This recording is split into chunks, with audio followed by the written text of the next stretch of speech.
السلام علیکم سامعین، 18 رجب المرجب ہے، 10 فروری ہے۔ خبر کا عنوان ہے فیض مسیح الامت میں مسابقہ۔ خبر کے لیے وہیں سے مقیم نعمانی قاسمی ہمارے رابطے میں ہیں۔ وہ بتا رہے ہیں مغربی یوپی کے ضلع باغپت کے قصبہ بڑوس کے دینی ادارہ فیض مسیح الامت میں انجمن بزم مفکر ملت کے زیر اہتمام طلبہ کا مسابقہ ہوا ہے۔ آخر میں ہم بطور نمونہ ایک طالب علم کی تقریر بھی پیش کریں گے۔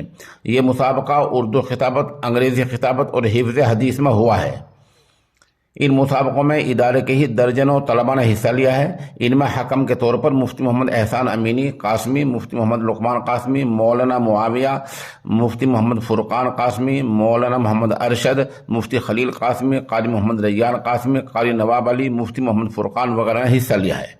بتا دیں کہ یہ ادارہ مفتاح العلوم جلال آباد کے سابق صدر مفتی حضرت مفتی نصیر احمد رحمۃ اللہ علیہ کا قائم کردہ ہے۔ موقع کی چند تصاویر اور ایک ویڈیو پیش The requires them to be clean-hearted and fair in their transactions and dealing.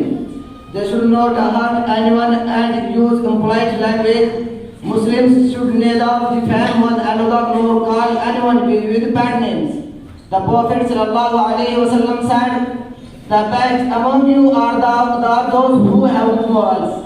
The Prophet ﷺ was reported to repeat this ocean high truth. I tell you, who is most believed and near to me on Qiyamah? The companion said, "Yes, O Messenger of Allah." Then he said, "Those who are the best among you in morals."